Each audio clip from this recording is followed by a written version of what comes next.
The fluorescent hum of the supermarket was the soundtrack to Kendra's thrumming headache.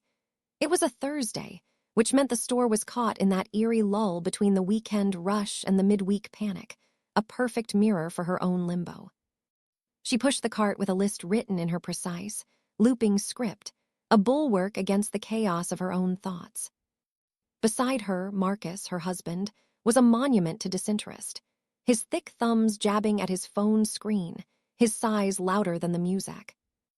"The jasmine rice is on sale," Kendra said, her voice carefully neutral. "The 10-pound bag, it's a better value." Marcus grunted, not looking up.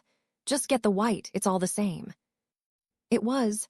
The subtle perfume of jasmine rice, the way it stayed separate and fluffy, was one of her small, private joys.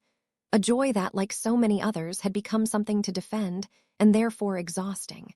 She decided not to defend it. She steered the cart towards the international foods aisle, the wheels wobbling with a mind of their own.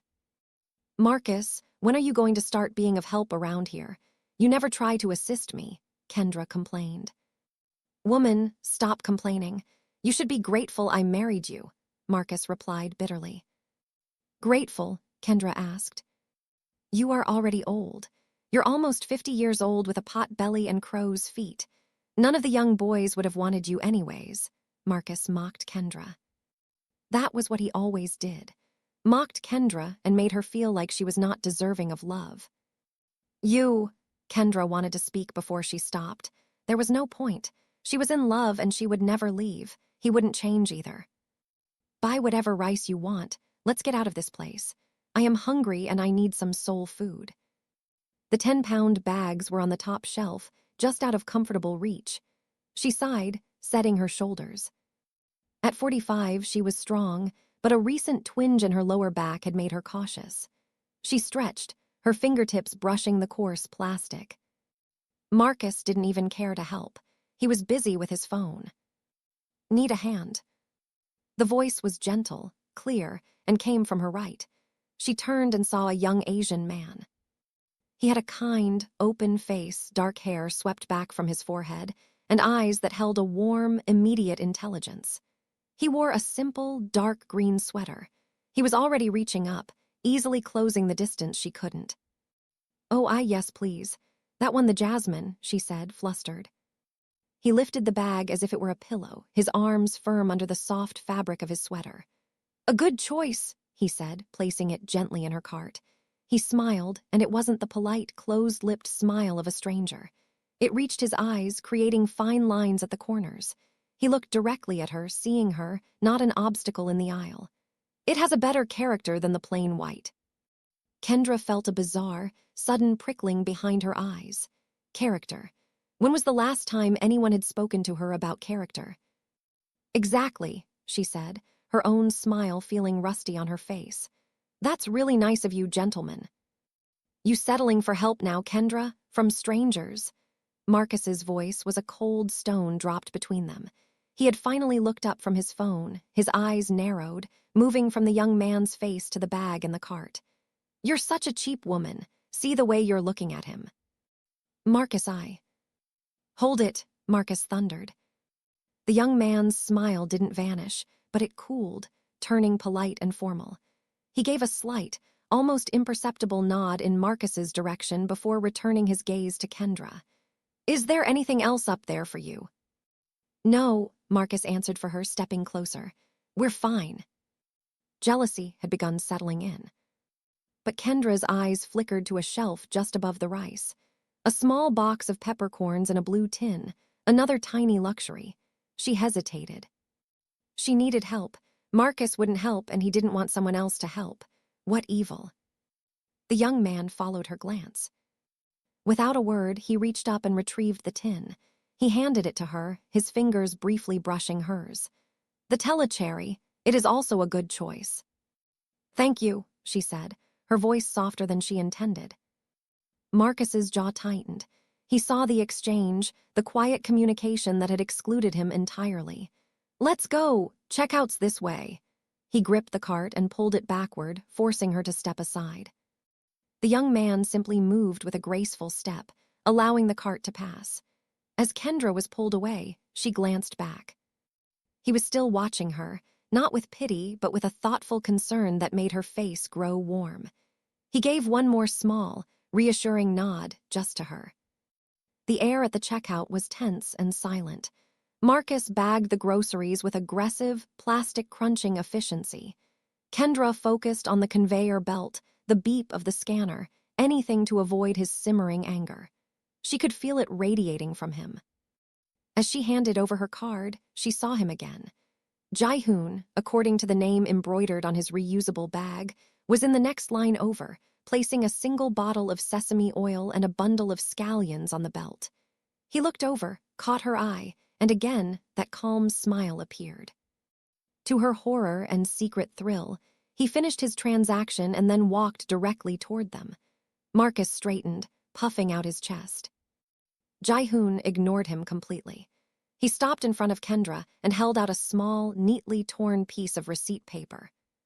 "In case you ever need help lifting something," he said, his voice clear and purposeful, "or discussing the character of Rice."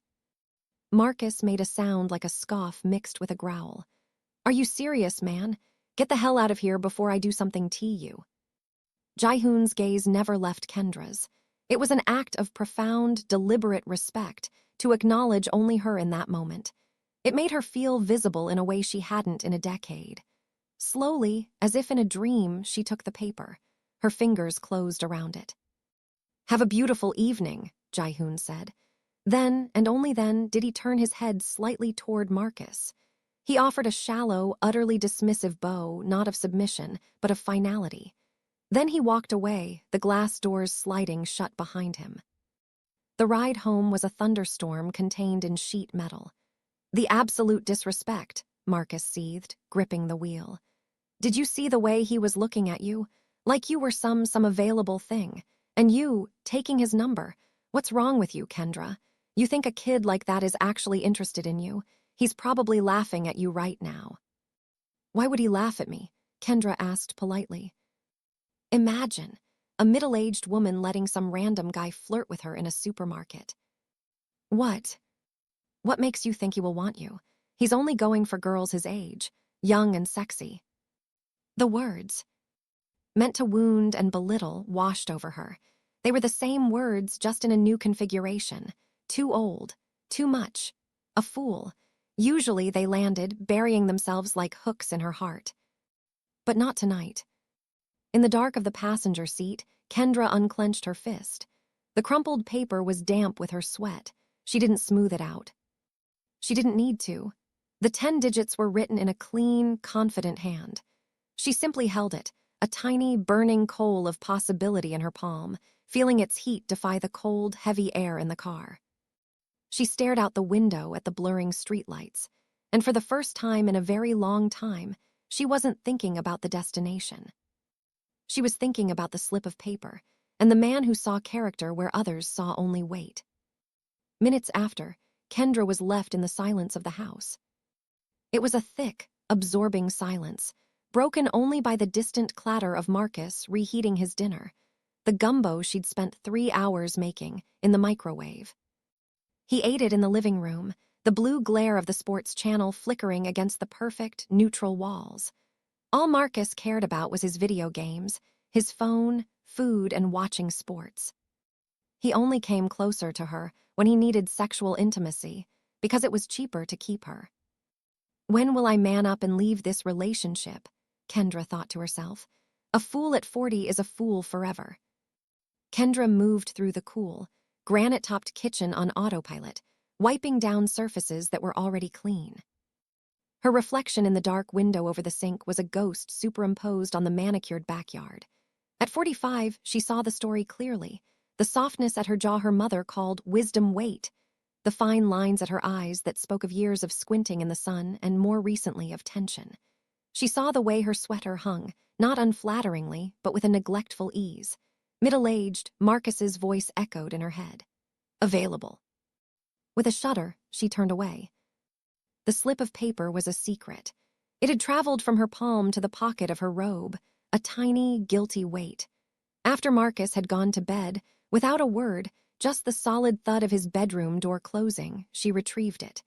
She sat at the kitchen island, the single pendant light casting a small pool of gold on the marble. The paper was creased, the writing still bold. Jai-hoon and 10 digits. What was she doing? This was insanity. A boy's polite gesture, twisted by her own loneliness into something significant. He was probably 28, 30 at most. The chasm between 28 and 45 felt geological. He had smooth hands and eyes that laughed. She had a back that twinged and a marriage that was a quiet, empty room. Should I text this boy? Kendra questioned herself. Guardian angel, guide me. Am I doing the right thing? Kendra kept asking herself. Her thumb hovered over her phone's screen. The blank message box was a cliff edge. A sound from down the hall, the toilet flushing. She froze, her heart hammering against her ribs like a trapped bird. The footsteps passed her door, paused, then continued to the other bedroom. The separation was 5 years old, but the shame of this moment was fresh. The shame ignited a spark of defiance. Damn it, she mused. I'll do it. Her thumbs moved, clumsy and quick. This is Kendra, from the rice aisle. Thank you for your help. She hit send before she could think. The swoosh sound was terrifying. She immediately dropped the phone on the counter as if it had shocked her, pressing the heels of her hands into her eyes. Stupid, stupid, stupid, she whispered to the empty kitchen. 30 seconds passed. A minute. The silence roared back. Of course, he was polite in person. This was a step too far. He was probably showing his friends the text, laughing at the desperate, older married woman who... The phone buzzed, a single short vibration.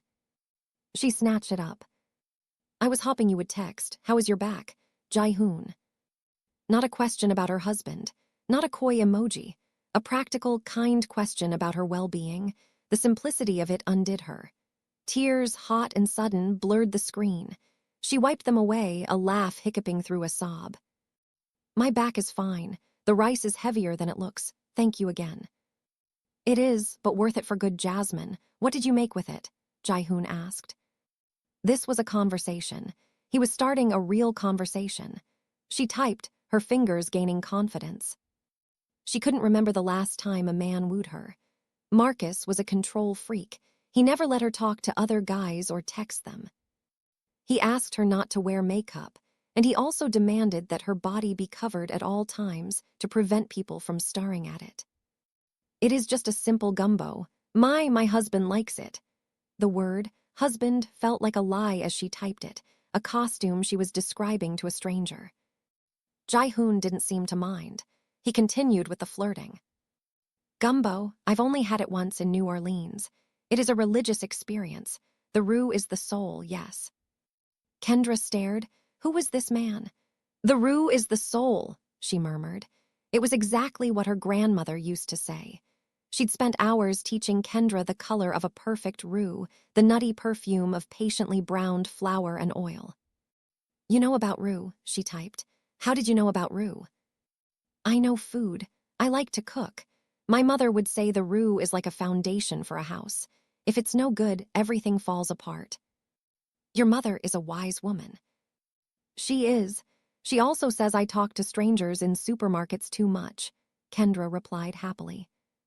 Kendra laughed, a real surprised sound that echoed in the quiet kitchen.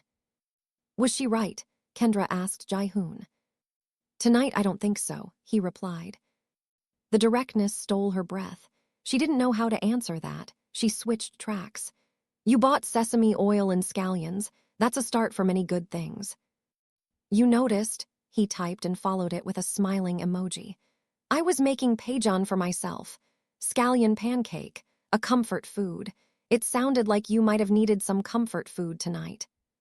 The observation was so astute, so gently made, it felt like a hand on her shoulder. She didn't deny it. The company at dinner wasn't the best, she admitted, the most daring thing she'd said. Then I'm glad the rice was good company. There was a pause, then another message. Forgive me if this is overstep, Kendra, but the way he spoke to you, it was not respectful. You deserve respectful conversation and a respectful partner. The tears came again, but they were quieter now. How could a stranger see in 5 minutes what she had spent years trying to explain to herself? The constant erosion, the criticism dressed up as concern, the loneliness of being perpetually unseen. "I don't know what I deserve anymore," Kendra typed, the raw truth leaving her before she could cage it. The reply took a moment. She feared she'd scared him off. "You deserve a friend who sees you, who sees the woman who chooses jasmine rice for its character, who makes gumbo with a proper roux, and who has a laugh she's been hiding," Jaehoon said, touching Kendra's soul. Every word was a balm. Every word was a key turning in a long-locked door. "You can't know I have a laugh like that," Kendra replied. "I saw the possibility of it around your eyes. I would like to hear it someday. As a friend." Friend, he kept using that word. A safe word, a radical word.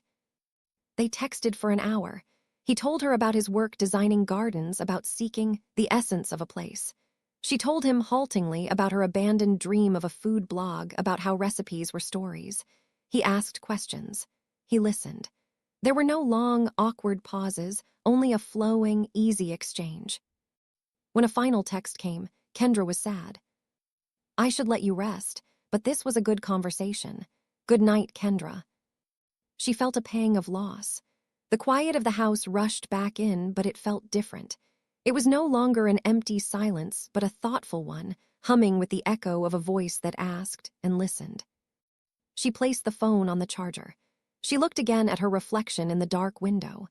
The same face, the same lines, but her hand rose and touched the skin beside her eye. As she walked to her lonely bedroom, the slip of paper, now smoothed and placed in her jewelry box, felt less like a secret and more like a seed. And in the cold, dark soil of her life, something small and tenacious had just broken its shell. The next day, Jaehoon suggested they went on an official first date. The coffee shop was his suggestion. "Somewhere public, neutral, full of light," Jaehoon had texted. He picked a place downtown she'd never been to, all exposed brick and thriving, broad-leafed plants in terracotta pots. It felt like his voice felt over text, warm, modern, intentional. She had deleted the text message so that Marcus would not see it. Kendra arrived first, a tactical choice that now felt like a mistake. Every nerve was live wire. She changed her outfit 4 times, landing finally on simple dark jeans and a cream-colored sweater that felt both nice and like she wasn't trying too hard. She sat at a small corner table, her hands wrapped around a chai latte for warmth she didn't need. "What are you doing?" her inner voice hissed. "He's a child. He'll take one look and make an excuse to leave." "You're so stupid, Kendra, running after a man you're old enough to breastfeed. Don't you have any shame?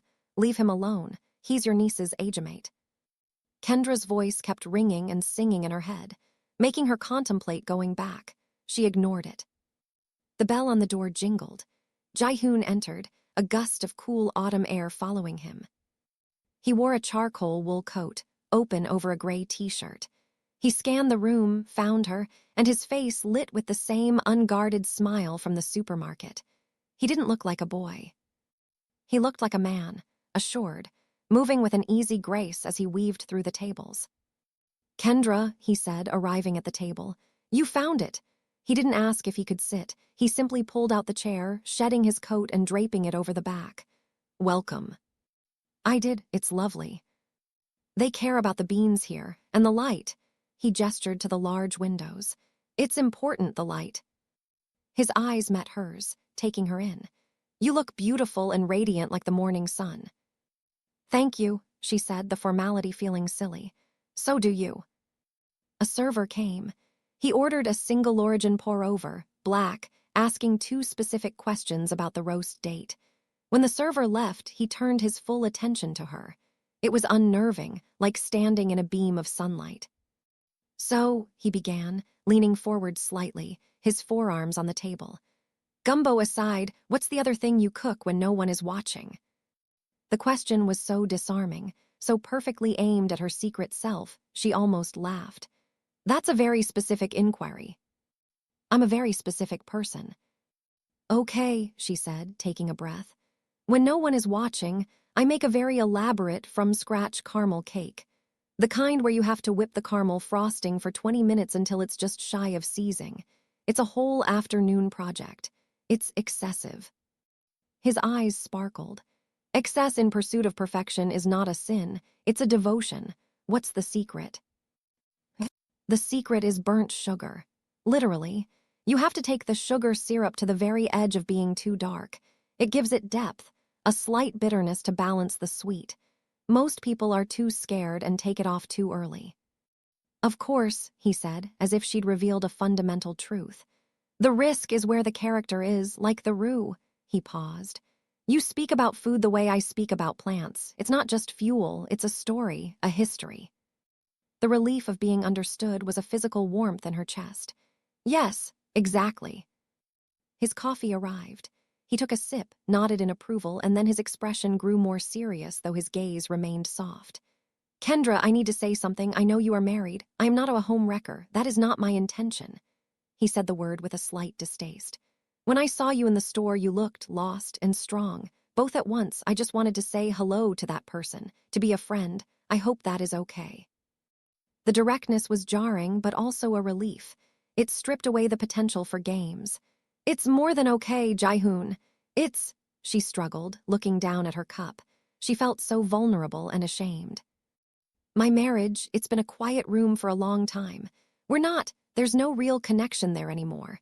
It's more like a shared mortgage, a habit. Saying it out loud to another person made it simultaneously more real and less powerful. Habits can be hard to break, he said gently, even the ones that no longer serve us.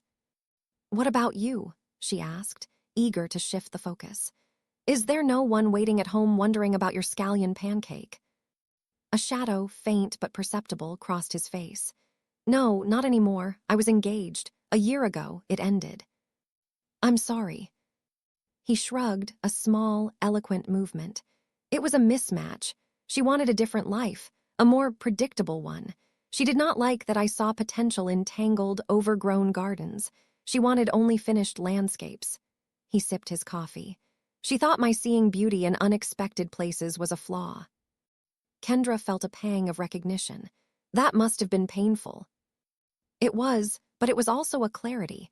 It is better to be alone than to be with someone who makes you feel alone. He looked at her, and the understanding in his eyes was almost too much to bear. You understand that, I think. She could only nod, her throat tight. So, he said, his tone brightening again, rescuing them from the depth.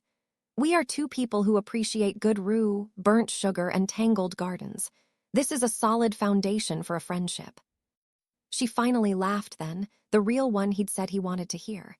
It felt strange and wonderful in her mouth. It's an unusual resume. The best ones are, he grinned. Now tell me about this food blog dream, the one you abandoned. She told him, haltingly at first, then with growing passion, about the recipes that were heirlooms, about the stories behind them, about wanting to create a space that felt like a kitchen table, not a competition. He listened, asking perfect, probing questions.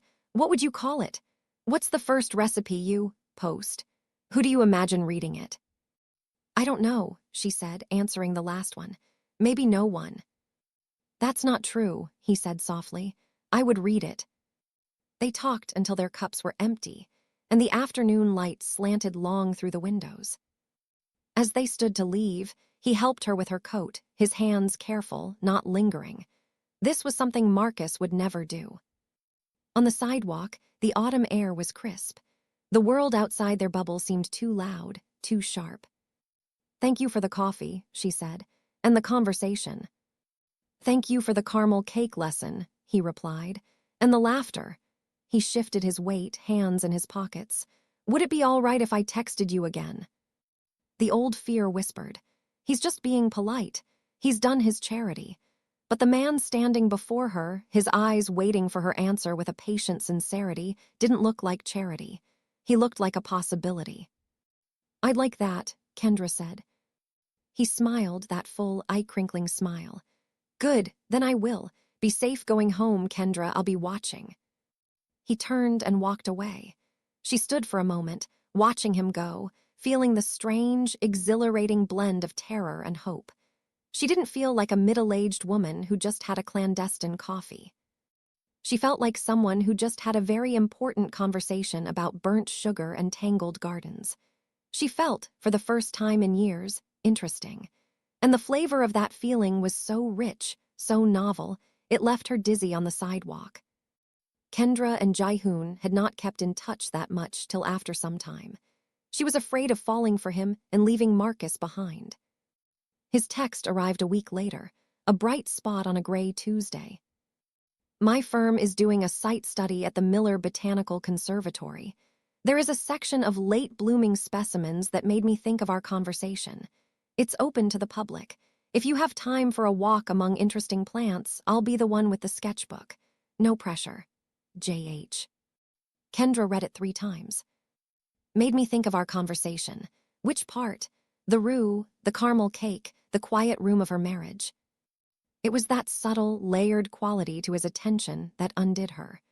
Marcus had left for a 2-day sales conference, a relief that left the house feeling both empty and full of possibility. I'd love to see it, she typed back before she could overthink it. What time? The conservatory was a cathedral of glass and green, humid and smelling of damp earth and sweet, unfamiliar flowers. She found him not in the popular orchid wing, but in a quieter, wooded section labeled Autumnal Wonders.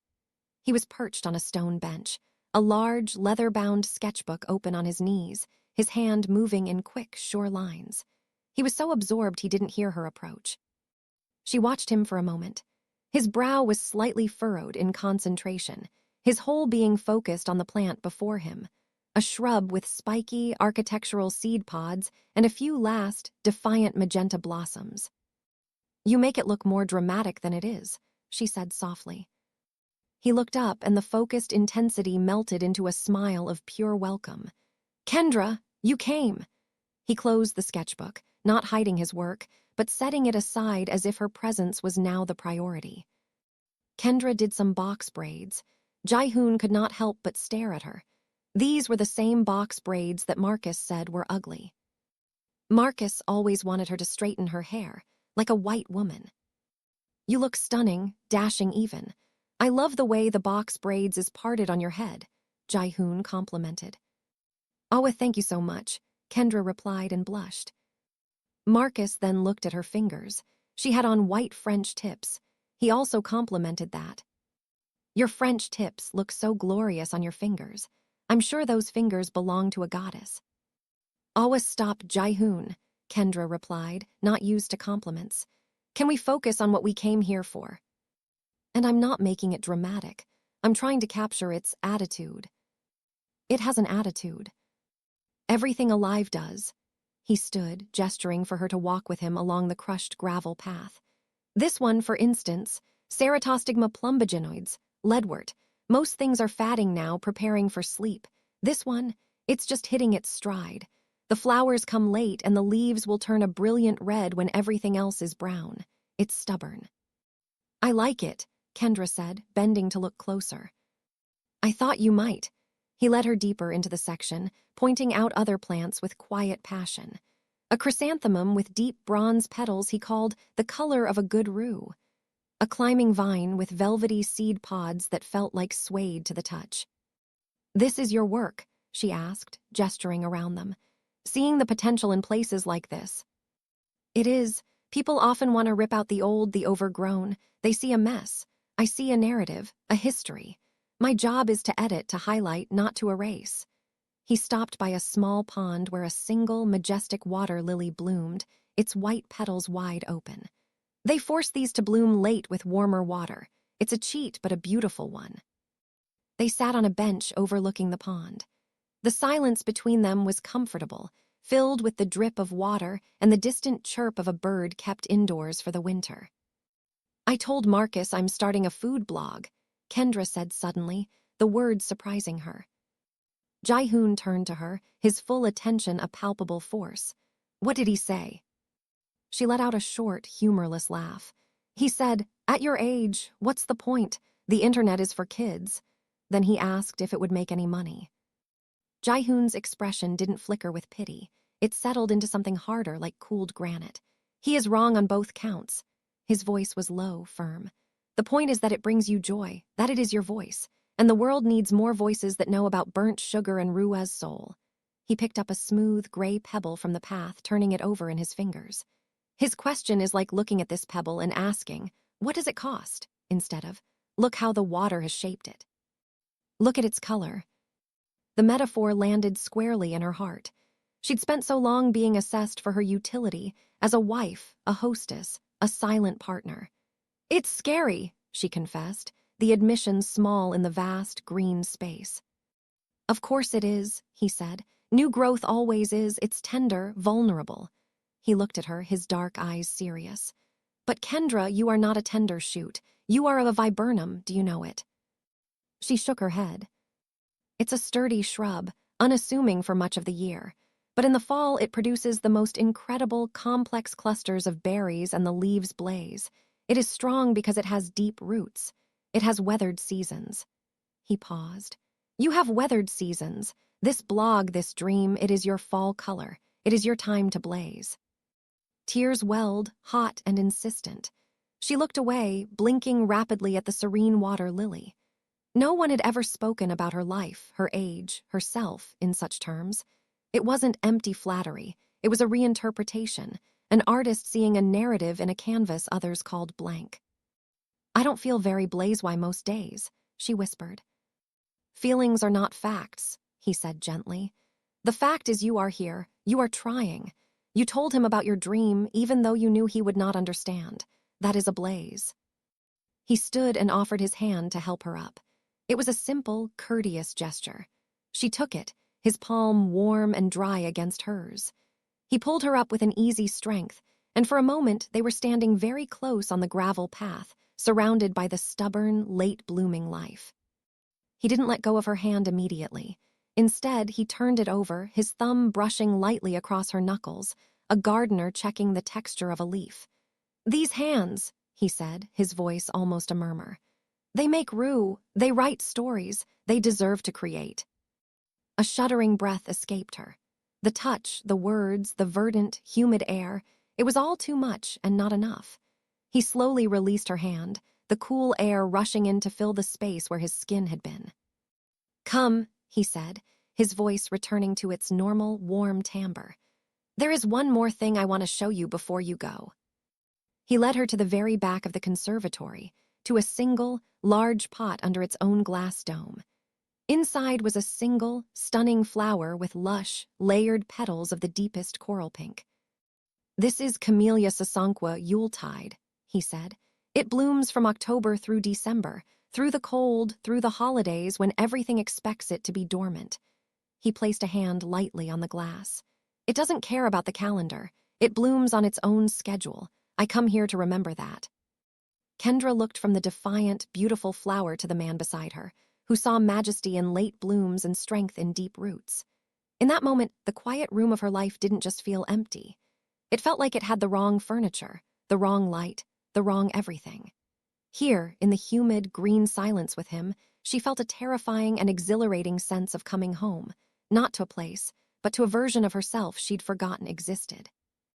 Thank you for showing me, she said, her voice thick, and she knew he wasn't just talking about the flowers. Thank you for seeing it, he replied.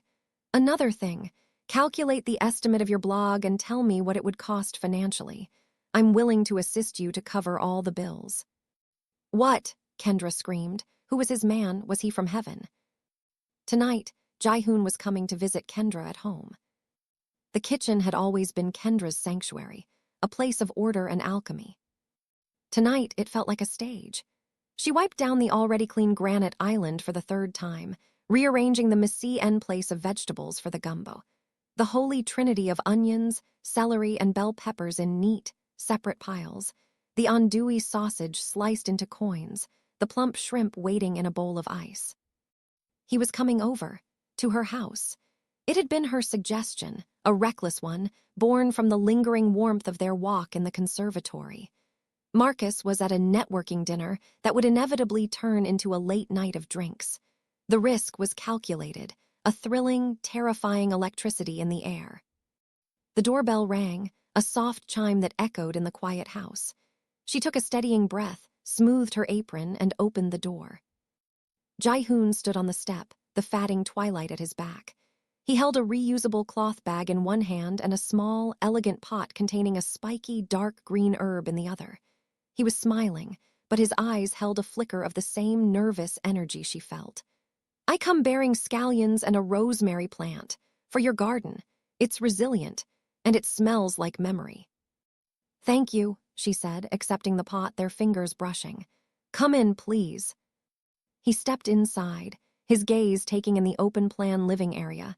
The tasteful, impersonal decor, the vacuumed carpets, the absence of clutter. It was a beautiful space, and it felt, she realized as she saw it through his eyes, utterly lifeless. "It's very serene," he said politely, following her into the kitchen. His eyes immediately lit up at the spread of ingredients. "Ah, the laboratory." "The scene of the crime," she corrected, setting the rosemary on the windowsill.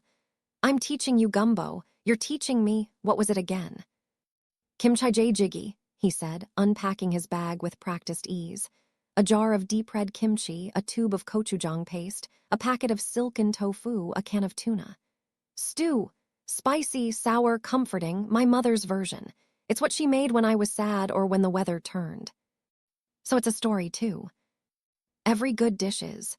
He washed his hands at her sink, rolling up the sleeves of his simple gray Henley, revealing forearms dusted with dark hair. "Where do we begin, chef?" The formality broke the last of the ice. "We begin with the soul," she said, pulling out her heavy cast-iron Dutch oven. She poured in the oil, then the flour. "Now we watch and we stir, no stopping." He stood close beside her, his shoulder nearly touching hers, watching the pale roux begin its slow transformation. "It's like a meditation," he observed. "Or a test of faith. You have to believe the color will come." They stood in companionable silence for minutes, the only sound the soft scrape of her wooden spoon against the iron. The mixture turned from blonde to the color of peanut butter. "Now," he said, his voice low, "it's starting to smell like something nutty." "Just wait," she kept stirring. The color deepened to a warm copper, then to a rich, reddish brown. The nutty aroma filled the kitchen, deep and toasty. "There, that's the color. The soul is ready." "Magnificent," he breathed, not looking at the pot, but at the focused, proud expression on her face. Flustered, she quickly added the trinity of vegetables, which sizzled and steamed, arresting the roux's color. The kitchen filled with a new, savory perfume. She added broth, the sausage, the seasonings, and finally left it to simmer, the lid slightly ajar. "Now," she said, wiping her hands, "your turn, show me your story." He commandeered a smaller pot. His movements were efficient, fluid. He sautéed minced garlic and onion in sesame oil, the scent instantly shifting the kitchen's atmosphere from southern to distinctly Korean. He added big spoonfuls of the kimchi, letting it sizzle. "This kimchi," he said, tapping the jar. "It's from my aunt, it's alive. It ferments, it changes, it has a personality." "Like a sourdough starter," she offered. "Exactly, a living ingredient." He added the gochujang, stirring it into a fragrant red paste, then poured in water and the liquid from the kimchi jar. He opened the can of tuna. "This is my mother's secret, the tuna. It adds a deep, savory depth. Umami." I would never have thought of that. The best recipes often have a small, surprising heart. He slid the silken tofu from its package, cutting it into delicate cubes that he added gently to the bubbling stew. Finally, he scattered the fresh scallions on top. They stood side by side at the stove, each tending their own pot, the air a riotous, glorious clash of nutty roux, spicy fermented cabbage, and savory broth. It should have been discordant. It felt instead like a vibrant, unexpected harmony. "This is insane," Kendra laughed, stirring her gumbo. "Our poor taste buds won't know what hit them." "They will be grateful for the adventure," he assured her. When both stews were ready, they served them in simple, white bowls, the gumbo dark and rich, studded with shrimp and sausage, the kimchi jjigae a vibrant, fiery red with white tofu islands. They sat at the kitchen island, their bowls side by side. "To new stories," Jae-hoon said, raising a spoon. To new stories, she echoed. They tasted. Kendra's eyes widened at the complex, spicy, sour punch of the kimchi stew, the surprising comfort of the tender tofu. Jaehoon took a bite of gumbo, closed his eyes, and let out a low, appreciative hum. The roux, he said, opening his eyes. They were shining. It's perfect, it's profound. The praise, so specific and earned, warmed her more than the stew. They ate, talking between bites, swapping spoons, their conversation a mirror of the meal, a blend of cultures, experiences, and easy laughter.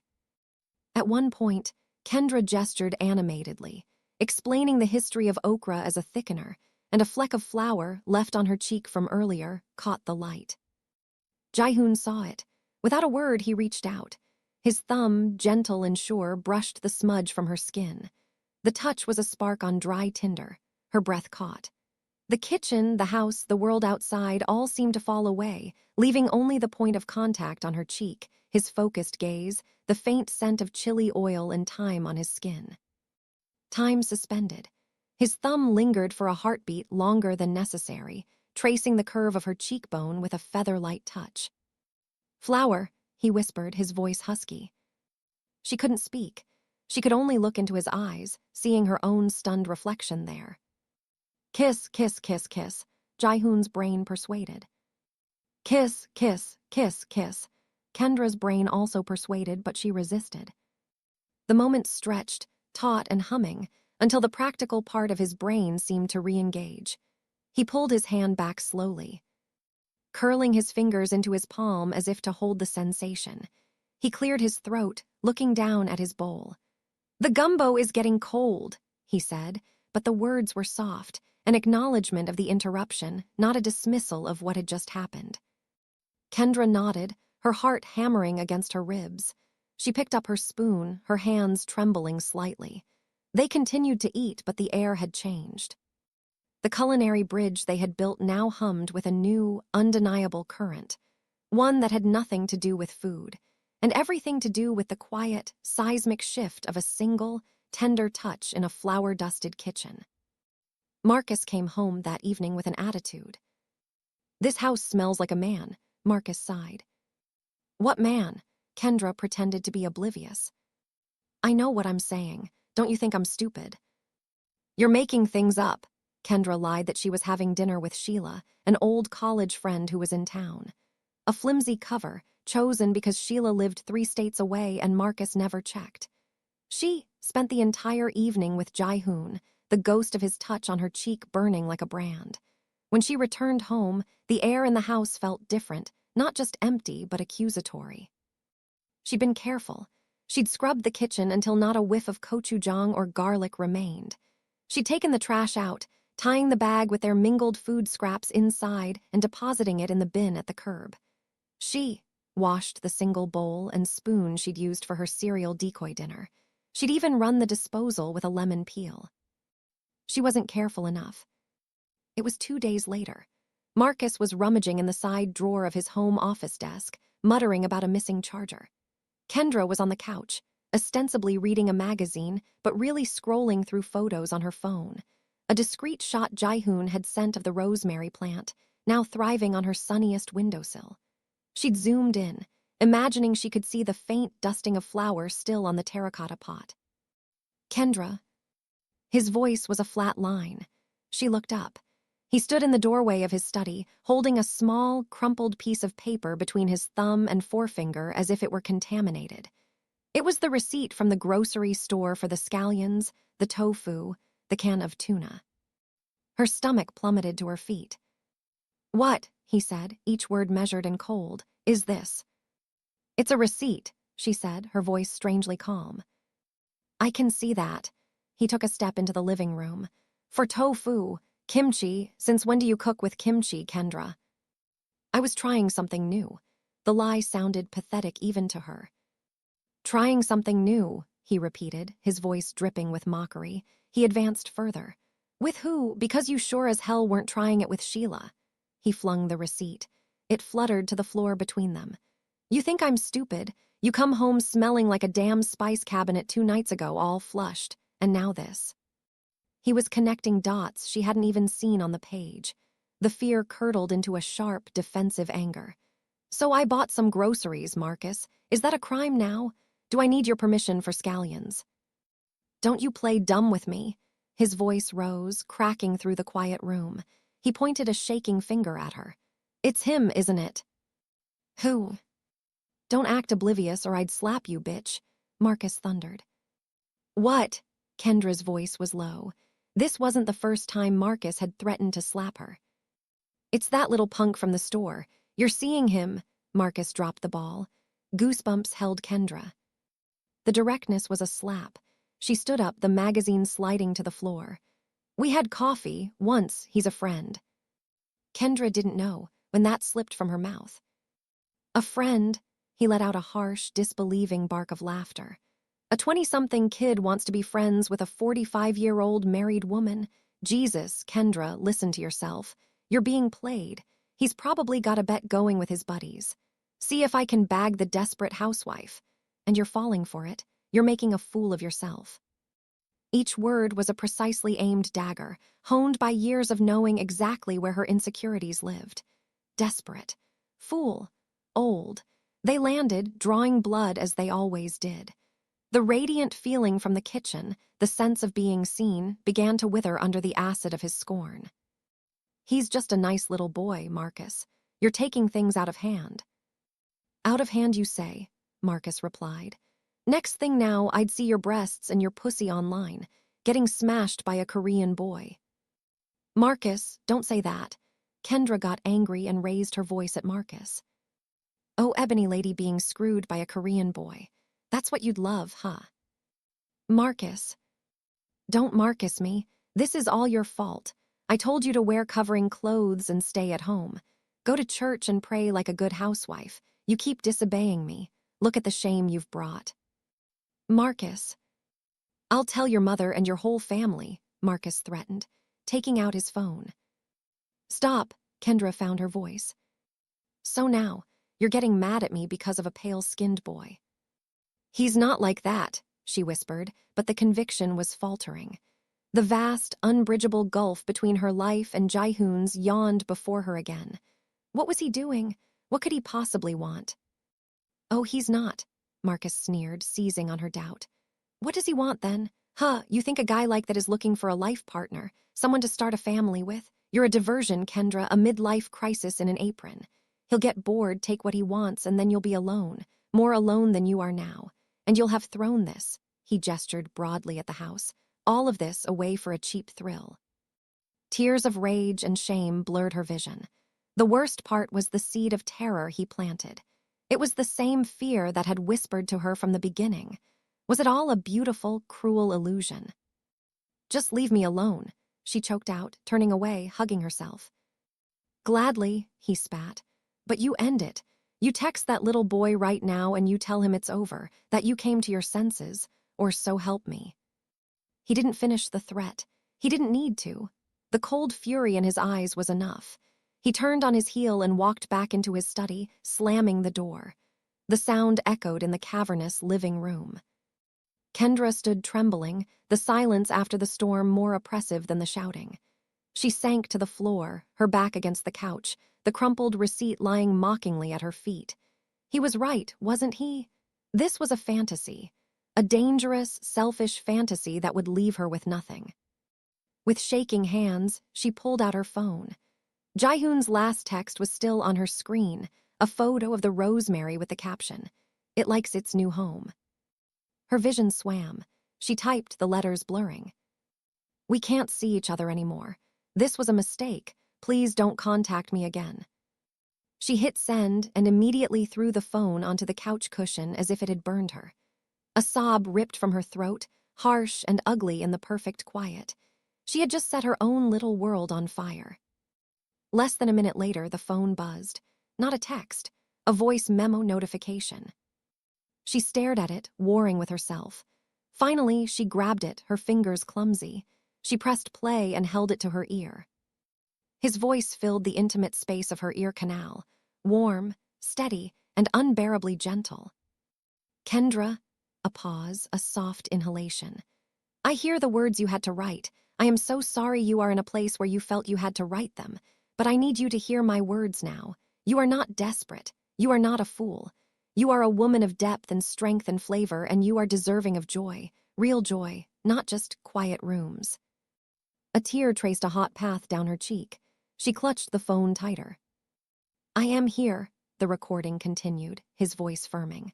My feelings are not a game, they are not a bet, they are a choice. I choose to see you. But I will also choose to respect your space because that is what you deserve, respect. Please just remember what you saw in the garden. Remember the camellia. It blooms on its own schedule in its own time, no one else. Be safe, Kendra. The memo ended. She played it again, and again, letting the words, his voice, wash over the poison Marcus had injected. You are deserving of joy. She looked from the slammed study door to the rosemary plant, a spike of defiant green life in the sterile room. She had just broken something. But as she listened to his voice a fourth time, she realized she might have finally stopped breaking herself. The quiet room wasn't a sanctuary anymore. It was a crime scene. And for the first time, she looked at the door Marcus had closed and thought not with fear, but with a cold, clear resolution. She didn't text Jaihoon back, but she opened her laptop, and in a new browser tab, she typed the words she had been too afraid to search for weeks. How to file for divorce. Weeks later, the invitation arrived by email, a sleek digital card. Green Site Design presents Latent Landscapes, a showcase of transformative spaces. The opening reception was Friday, 7 p.m. At the bottom, in a smaller font, featuring works by associate designer Jaihoon Lee. Kendra read it 10 times in the quiet of her new apartment. The divorce papers were filed, a ticking clock of 60 days until finalization. The new apartment she moved into was small, a third the size of the house, and filled with boxes she hadn't the heart to unpack. It smelled of fresh paint and her own uncertainty, but it was hers. She had not contacted Jaihoon. She had replayed his voice memo hundreds of times, but she'd honored her own desperate text, and he had respected it. The silence had been a vacuum, filled only with the dry, brutal logistics of uncoupling a life. But this invitation was a breach in the wall she'd built. It was public. It was professional.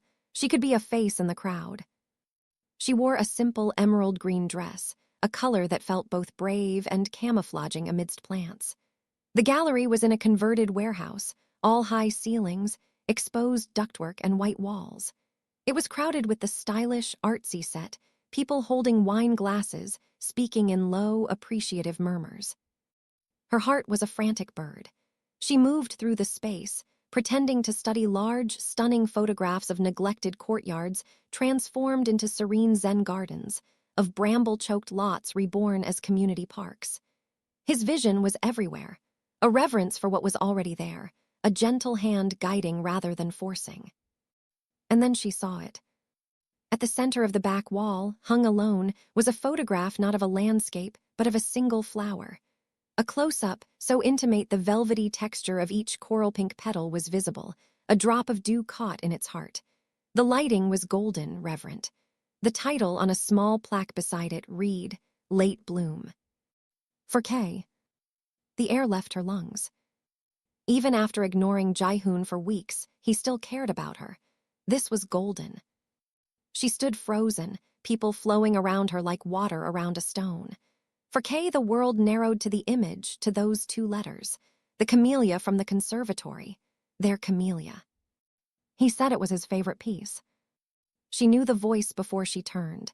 He stood a few feet away, holding 2 glasses of white wine.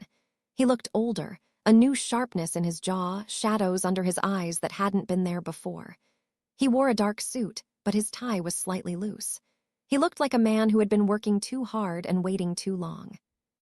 Jaihoon, she breathed. He stepped forward, offering her a glass. I wasn't sure you'd come. I almost didn't.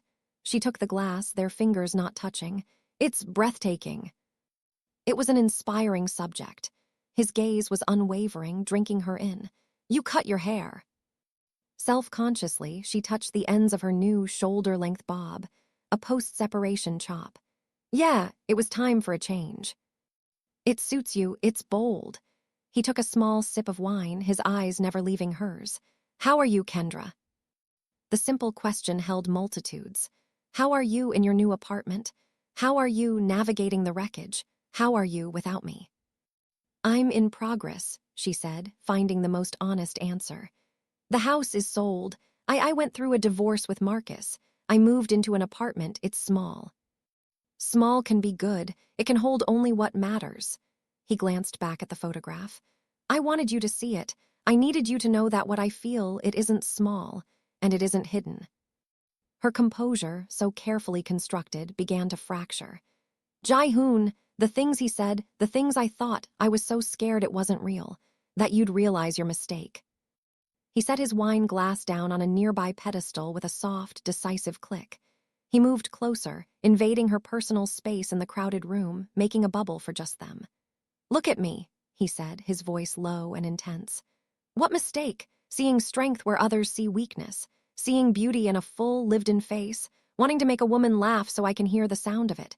Where is the mistake? Tears spilled over, tracing hot paths through her foundation. She didn't wipe them away.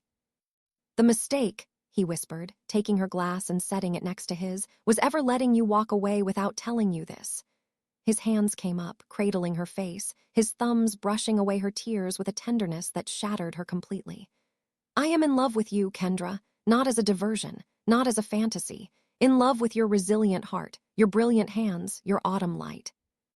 It was the confession she had never allowed herself to dream of. It wasn't a boy crush.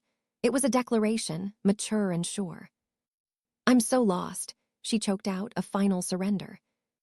Then let me be your compass, he murmured, his forehead coming to rest against hers.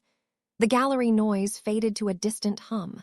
All she could feel was the warmth of his skin, the solidity of his hands on her face, the truth of his words in the air between them. When his lips met hers, it was not a question, but an answer. It was soft and deep and tasted of resolve and white wine. It was the polar opposite of the frantic, stolen touch in the kitchen. This was chosen. This was witnessed. This was a claim staked in the heart of his public world, under the gaze of their camellia. She kissed him back, her hands coming up to clutch at the lapels of his suit, holding on as if to reality itself. The months of fear, of longing, of quiet despair, melted in the heat of it. It was a homecoming to a place she'd never been. They broke apart, breathing raggedly, their noses still brushing. A few people nearby were politely pretending not to stare, offering small, knowing smiles. I left him, she said, the words finally free. It's done, the papers are filed. A profound relief washed over his features. He brushed a strand of her new hair behind her ear. I know, I hoped, I waited. He took a deep breath. Come home with me, not to my apartment, home where we can talk, where I can just look at you. She nodded, unable to form words. He laced his fingers through hers, his grip firm and sure. He didn't lead her out with a sneaky escape. He walked them purposefully through the crowd, pausing only to briefly tell a colleague he was leaving, his hand never leaving hers. His apartment was nothing like she'd imagined. It wasn't a sterile bachelor pad or a messy artist's den. It was warm, lived in, and quiet.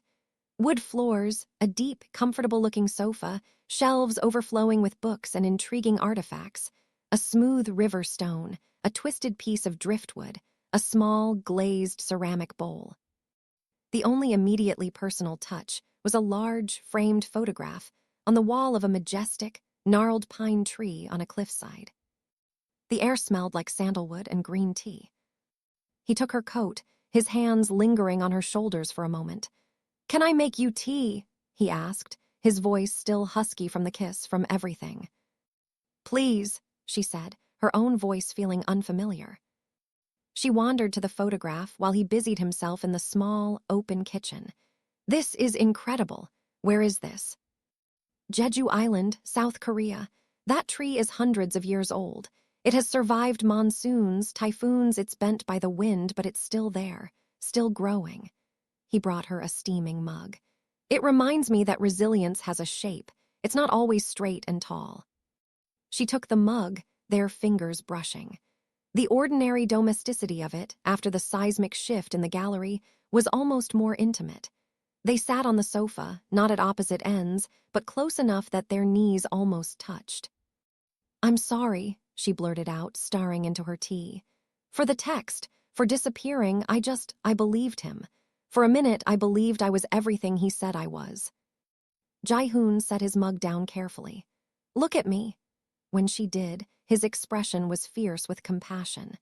You spent years in a house with a man whose only job was to make you small enough to fit in his shadow. Of course you believed him. The miracle is that part of you didn't. That part of you texted me back in the first place. That part of you came to the gallery tonight. He reached out and took her hand, turning it over in his. He traced the lines of her palm, the faint callus on her finger from years of holding knives and pens. These hands, he said, his voice a reverent whisper. They have built so much. They have comforted, created, and endured. He brought her palm to his lips and pressed a soft, lingering kiss to the center of it. The sensation shot straight through her, a bolt of pure, undiluted feeling. A sob caught in her throat, not of sadness, but of an overwhelming release. The last wall crumbled. I don't know how to do this, she confessed. I don't know how to be with someone who looks at me like you do. It's terrifying. Why? Because if I get used to it, and then it goes away. She couldn't finish. It won't go away, he said simply, as if stating a fact about the tree on his wall. But I understand the fear, so we go slow, we learn. He moved closer, his other hand coming up to cup her cheek. Can I kiss you again, here where it's quiet? She answered by closing the distance herself. This kiss was different. Slower, deeper, exploratory. It was the conversation they hadn't been able to have with words. It was full of the ache of their separation, the relief of reunion, and a dawning, hungry wonder. His hands slid into her braided hair, angling her head gently. Hers fisted in the soft wool of his sweater, pulling him closer.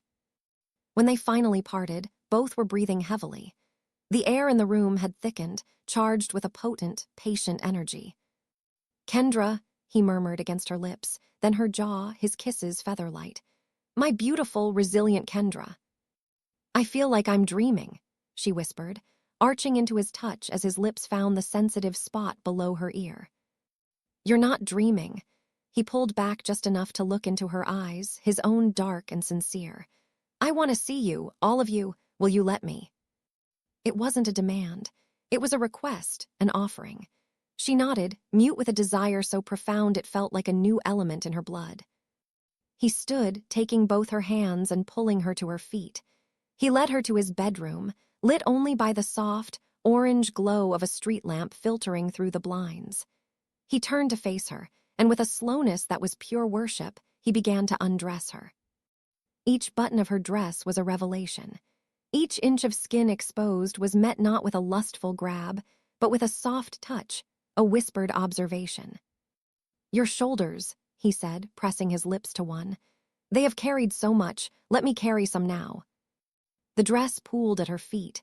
He knelt before her, his hands sliding down her sides, over the gentle curve of her stomach, the swell of her hips. He looked up at her, his face bathed in the low light. These hips, he said, his voice thick with emotion. They are the curves of a goddess, of a woman fully realized. He pressed his forehead against her stomach, his breath warm on her skin. You are a masterpiece of time and living. Tears streamed down her face, silent and cathartic. No one had ever spoken to her body like it was a sacred text. He stood, shedding his own clothes with unself-conscious ease, and then led her to the bed. What followed was not the frantic coupling of hidden affairs she'd seen in movies. It was a slow, tender mapping.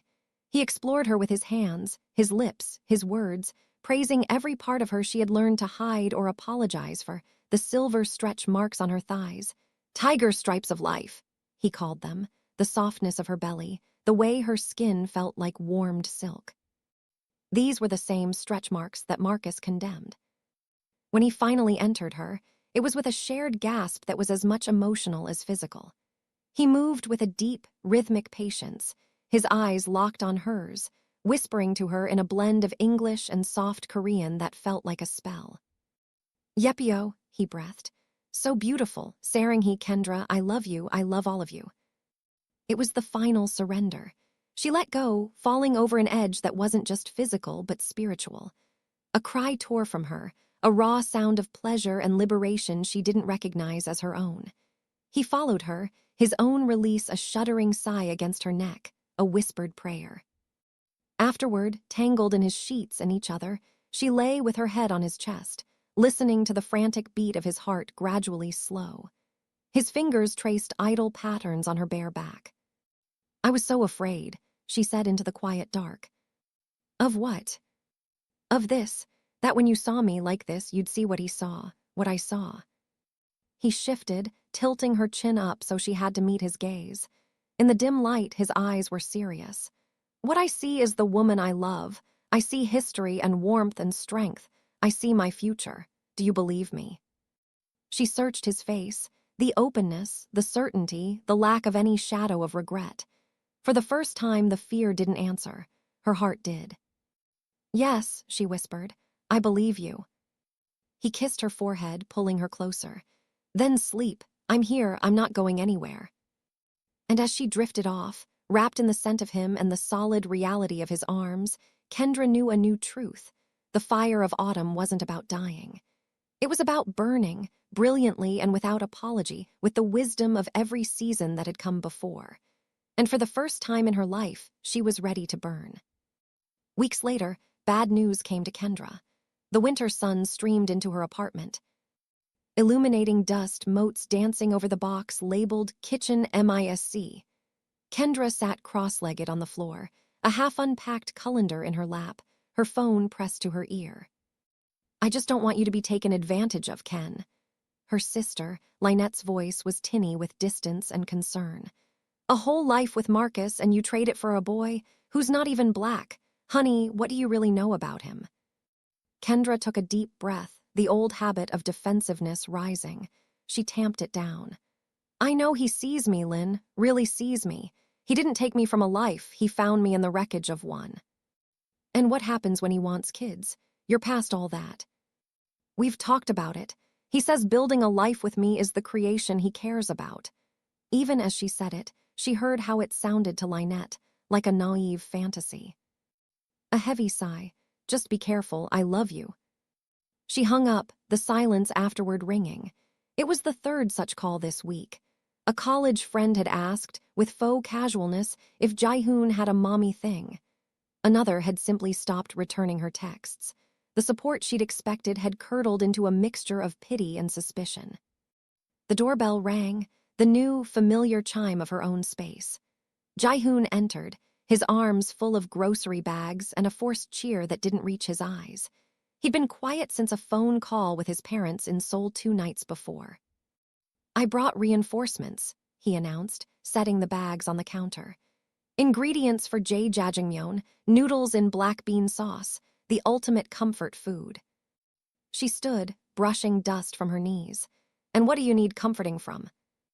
He paused, his back to her, unpacking a bottle of black bean paste. "My mother," he said finally, his voice tight. "She has concerns." Kendra's heart sank. "About me?" He turned, leaning against the counter.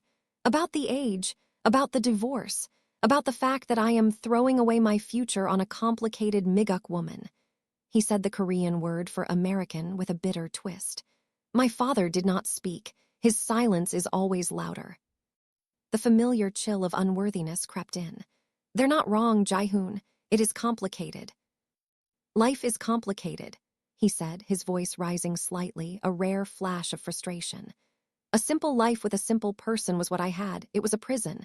They want a nice Korean daughter-in-law who will give them grandchildren and make no waves. That is not a life. That is a painting. Static. I want a garden. Alive, changing, sometimes untamed." He came to her, taking her hands. "You are my garden." His words were a balm, but the storm outside their bubble was real. "And what about my people?" she asked softly. "Some think I'm having a pathetic midlife crisis, that you're a fetish or a phase." He flinched as if struck. "Do you believe that?" "No, but their doubt, it gets in. It's like Marcus left seeds in my head and they keep sprouting." He pulled her to the couch, not letting go of her hands. "Then we pull them out together, every time." He was silent for a long moment. "My mother asked me, what can she give you that a nice girl your age cannot?" Kendra looked away, the question a razor. What did you say? I said peace and fire, and a history that makes her wise, not weary. I said she cooks a roux that tastes like soul and has a laugh that sounds like my future. He squeezed her hands. She did not understand, but I do not need her to understand my heart. I only need her to respect my choice. The doorbell rang again, sharp and intrusive. Kendra frowned, not expecting anyone.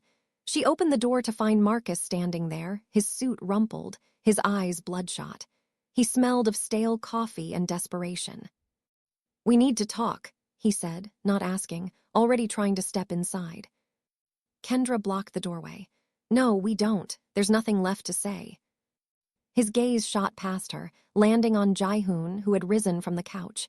A sneer twisted Marcus's face. So it's true. You're shacked up with your little toy.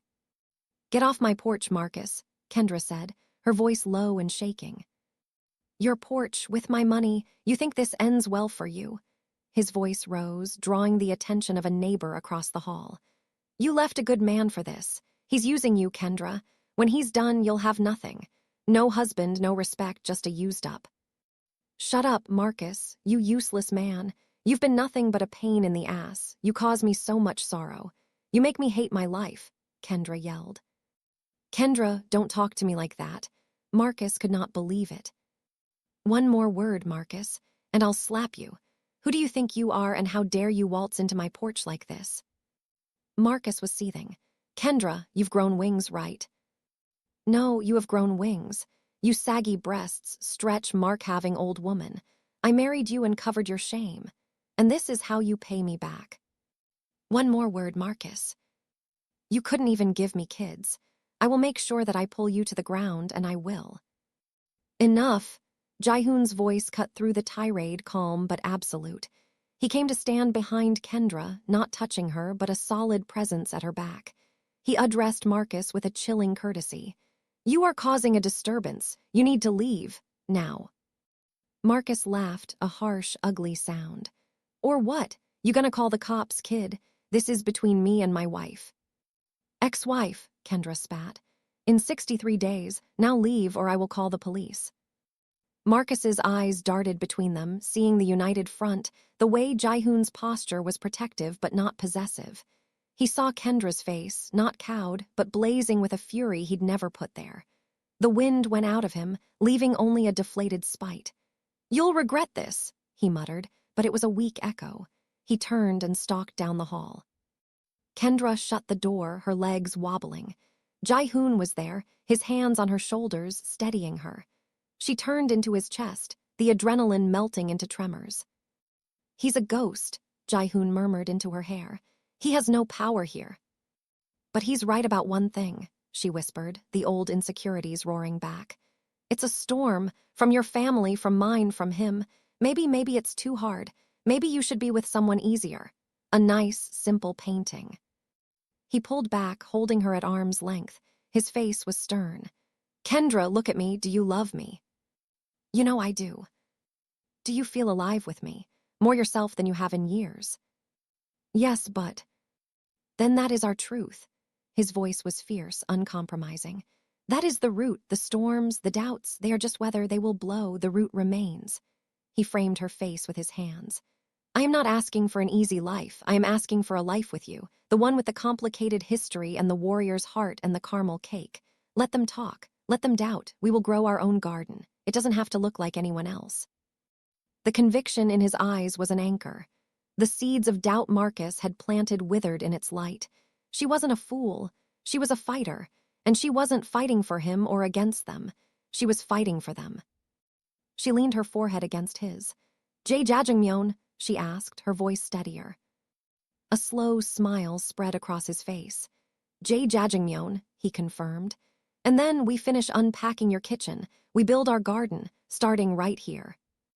And as the scent of frying pork and black bean paste began to fill her small, sunny apartment, Kendra knew he was right.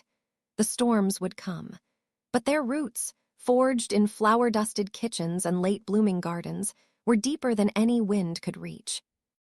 Months later, Kendra had finalized her divorce. She was shooting videos in Jai-hoon's house for her blog, as his wife. The scent was the first thing you noticed. Ginger, garlic, and gochugaru chili flakes sizzling in sesame oil, layered over the deep, smoky perfume of a ham hock simmering in collard greens. It was a symphony, a beautiful, chaotic clash that had become the signature scent of their home. Kendra stood at the large, butcher block island in the sunlit kitchen of their shared row house, her hands coated in a fine dusting of cornmeal. Before her, a tripod held her phone, its screen showing a grid of eager faces in little digital squares. "All right, y'all, listen close," she said, her voice warm and assured, carrying the easy authority of someone in their element.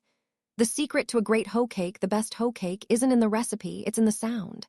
She poured a ribbon of batter onto the hot, well-seasoned cast iron skillet. It landed with a definitive hiss. "Hear that? That's the sound of promise. That's the sound of no turning back." In the corner of the frame, just behind her, Jaihoon moved quietly. He was arranging a small vase of early blooming forsythia branches, their bright yellow flowers like captured sunlight. He caught her eye and winked, a private smile playing on his lips. The kitchen was their joint creation. Her grandmother's cast iron sat alongside his earthenware tea-tuckbiggy pots. A print of his late bloom photograph hung beside a vibrant painting of a gullah basket she'd bought on a trip to South Carolina. It was a lived-in, loved-in space. "Now, while that's getting lacy and golden," Kendra continued, gesturing to the skillet, "we're going to check on the greens, because these aren't just any greens." She moved the phone with her, giving her virtual students a tour. "These have been talking to a ham hock for about 2 hours now, getting all that wisdom, and we've added a little friend." She lifted the lid on a second pot, revealing a vibrant, bubbling stew of collard with surprising ruby-red streaks. A big spoonful of gochujang. For depth and a little kick, a little fusion never hurt anybody. In the chat, comments scrolled. "Gochujang and collard, genius. You're my culinary hero, Kendra. The hoe cake sound is everything." Her blog, Autumn's Table, had found its people. Women her age, younger foodies, people in mixed relationships, anyone hungry for food that told an honest story. It wasn't a huge following, but it was a real one. It was hers. As the class wound down, she held up a perfect, golden brown hoe cake. "See, edible lace. Remember, the best dishes, like the best things in life, often take their own sweet time. Don't rush your journey. Your best season is always the one you're in right now." She signed off with a wave, the faces in the squares waving back before blinking out. She let out a long, happy breath and turned. Jaihoon was leaning against the counter, arms crossed, watching her with an expression of such open adoration it still, sometimes, made her breath catch. "Your best season is the one you're in right now," he quoted, his voice soft. "I like that." "Well, I learned from a master gardener," she said, walking into his open arms. He kissed her, tasting of ginger and spring. "The class was perfect," he said, resting his forehead against hers. "You are perfect." She laughed, the sound full and free. "I'm a mess. I have cornmeal in my hair." "A perfect mess," he insisted, picking a fleck from her temple. "My perfect mess." They set the small table in the nook that looked out into their postage stamp backyard. It was no longer the manicured, empty space from her old life. Under Jaihoon's care, it was a dense tapestry of life. The resilient rosemary thrived in a corner. Early lettuce sprouted in neat rows beside a patch of perilla leaves, and in the very center, protected by a small glass cloche, was the Camellia sasanqua, Yuletide, now permanently transplanted. It was done blooming, but its glossy green leaves promised a future. They ate the fusion feast, hoe cakes with a pat of honey butter, the spicy sweet collard greens, and leftover jjajangmyeon from the night before. It was, as their meals often were, an inexplicably perfect combination. "Mrs. Henderson stopped me today," Kendra said, nibbling a hoe cake. "The neighbor with the yappy terrier." "And?" Jaihoon asked, expertly twirling black bean noodles onto his chopsticks. "She said, 'I see you and your young man out there in the garden. It's nice to see such happiness on the block.' No side-eye. Know your friend. Your young man." Jaihoon reached across the table and took her hand, lacing their fingers. The simple gold band on his finger, a recent, quiet decision, gleamed in the sunlight. It only took her a year and a half to approve. Slow growth, she said, smiling. The strongest kind. After lunch, he went outside to check on a new climbing rose he was training along the fence. Kendra stayed at the table, sipping her tea, watching him. He moved with a quiet purpose, his hands gentle on the stems, his face calm and focused. This man who saw beauty in tangled things and potential in dormant ground. This man who had chosen her, not in spite of her history, but because of it. He looked up, feeling her gaze, and smiled. Not the charming, supermarket smile, but the deep, whole-faced smile that was only for her, the one that reached his eyes and spoke of a shared, hard-won peace. The phone on the table buzzed. A notification from her blog, a new comment on her first post, the one about caramel cake. She opened it. Found your blog last week. I'm 52, just left a 25-year marriage that felt like a tomb. I made your caramel cake yesterday. Burnt the sugar on the first try. I tried again. When I tasted it, I cried. Then I ate the whole slice. Thank you for reminding me that it's never too late for something sweet. Sharon. Kendra's vision blurred. She read it again, then once more, her heart swelling with a fierce, joyous ache. Jai-hoon came back in, wiping his hands on his jeans. What is it? Wordlessly, she handed him the phone. He read the comment, his expression softening into profound understanding. He put the phone down and pulled her up from her chair, enveloping her in a hug that smelled of earth and sunshine and home. See, he whispered into her hair, your garden is growing. She held him tight, looking over his shoulder through the window at their little plot of land, at the camellia that bloomed on its own schedule, at the life they had built from seeds of courage and roots of respect. The ghosts were silent. The storms had passed, and in the clear, bright light of this first spring together, Kendra knew with absolute certainty that the best season wasn't just the one she was in. It was every season she would ever have with him. It was all of them, blended together like the beautiful, unlikely, and perfect recipe of their life.